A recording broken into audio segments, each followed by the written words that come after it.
بسم اللہ الرحمن الرحیم۔ معزز ناظرین، ان کیمرہ سیشن میں خوش آمدید۔ ناظرین، گزشتہ دنوں اطلاعات کے مطابق حال ہی میں ایک روسی کنسورشیم نے پاکستان کے سب سے بڑے کٹزرہ ڈیم کے لیے فائننسنگ اور تعمیر کی فائنل تجویز دی ہے۔ کنسورشیم نے اپنا ہوم ورک کر لیا اور حکومت پاکستان کو بتایا ہے کہ ڈیم سائٹ دو اطراف سے گھری ہوئی ہے اور اس پر $12.4 بلین لاگت آئے گی، جس میں بجلی پیدا کرنے کا سامان بھی شامل ہے۔ اس کی مکمل لاگت روسی کنسورشیم ہی برداشت کرے گا۔ یہ بھی بتایا گیا کہ یہ ڈیم 8,202 فٹ بلندی پر واقع ہوگا۔ کٹزرہ ڈیم پاکستان کی تقدیر بدل سکتا ہے۔ یہ منصوبہ ابھی زیر التوا ہے، لیکن یہ کالا باغ اور بھاشا ڈیم سے 6 گنا بڑا ڈیم بن سکتا ہے۔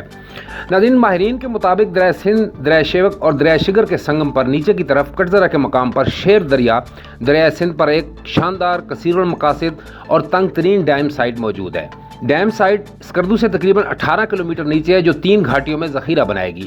ناظرین، یہاں سب سے دلچسپ بات یہ ہے کہ کٹزرہ ڈیم سائٹ ایک پاکستانی انجینئر فتح اللہ خان گنڈا پور نے 1957 میں GTS بسوں کے نقشوں کو دیکھ کر دریافت کی، جس کے بعد انہوں نے اپریل 1962 میں ایک پری فیزیبلٹی رپورٹ تیار کر کے پیش کی تھی۔ فتح اللہ خان نے اس کے علاوہ 11 بڑے مزید ڈیموں کی جگہ بھی دریافت کی تھی۔ اس قومی ہیرو کی ذہانت کس مقام پر ہوگی؟ ناظرین، اس پر ضرور سوچئے گا کہ اس قوم میں کیسے کیسے قابل ثبوت موجود تھے۔ اس وقت اسکردو کی آبادی تقریباً 4 یا 5 ہزار افراد کے لگ بھگ تھی۔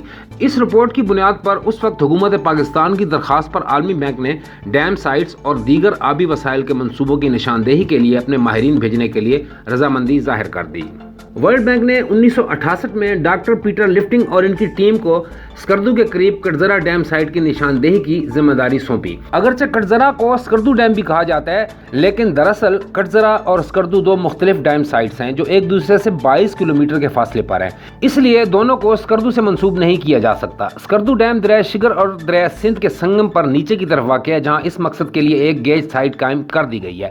اس مقام پر اسکردو ڈیم کی اونچائی 310 فٹ، لمبائی 3700 فٹ اور ذخیرہ کرنے کی گنجائش 8 MAF مقرر کی گئی ہے۔ اس مقصد کے لیے ڈاکٹر پیٹر لفٹنگ کی رپورٹ کا حوالہ دیکھا جا سکتا ہے۔ حکومت پاکستان کٹزرہ ڈیم پر 2024 میں تعمیر شروع کرانے کا ارادہ رکھتی ہے اور 2034 میں اسے مکمل کرنا چاہتی ہے۔ معزز ناظرین، یہ حقیقت ہے کہ کٹزرہ ڈیم 35 MAF تک کا ذخیرہ بنائے گا، جو دنیا میں سب سے بڑا اور کالا باغ یا بھاشا ڈیم سے 6 گنا بڑا ذخیرہ تصور ہوگا۔ پری فیزیبلٹی رپورٹ کے مطابق یہ ڈیم تقریباً 15,000 میگا واٹ بجلی پیدا کرنے کے قابل ہوگا اور سندھ طاس میں آبپاشی کے نظام کے لیے درکار دریائے سندھ کے انتہائی بے ترتیب بہاؤ کو مکمل طور پر منظم اور ترتیب میں لے آئے گا۔ یہ ڈیم 35 MAF سیلابی پانی کو محفوظ کر کے سیلاب پر قابو پائے گا، جو ہر سال سمندر میں گر کر ضائع ہو جاتا ہے، جس کے آبی ذخائر کی صلاحیت 35,000 ایکڑ فٹ بتائی جاتی ہے۔ کٹزرہ ڈیم سائٹ پر دریائے سندھ ایک بہترین کیپیسٹی انفلو ریشو پر ہے، جسے CI تناسب کہتے ہیں، جو بڑے ڈیموں کے لیے ایک آئیڈیل صورتحال ہوتی ہے۔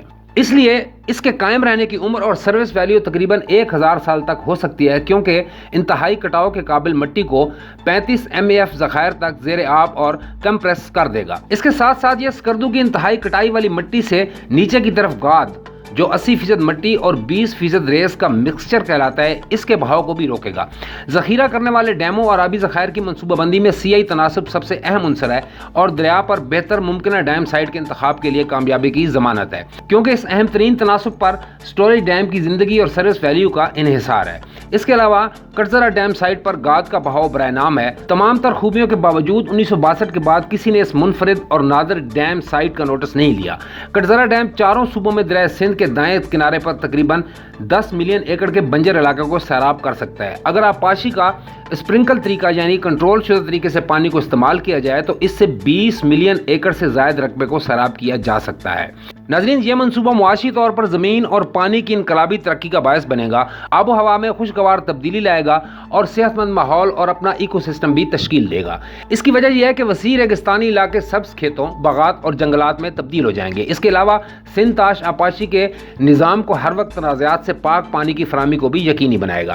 کٹزرہ ڈیم متبادل storage, development storage, inter seasonal storage اور کیری اوور سٹوریج کے طور پر بھی کام کر سکتا ہے۔ اتفاق سے کٹزرہ ڈیم کا سب سے شاندار پہلو یہ ہوگا کہ 3 سیلابی نہریں یعنی تھل، رائن اور کچی کو تقریباً 19,500 کیوسک یا 14 MAF پانی پورا سال دیا جا سکے گا۔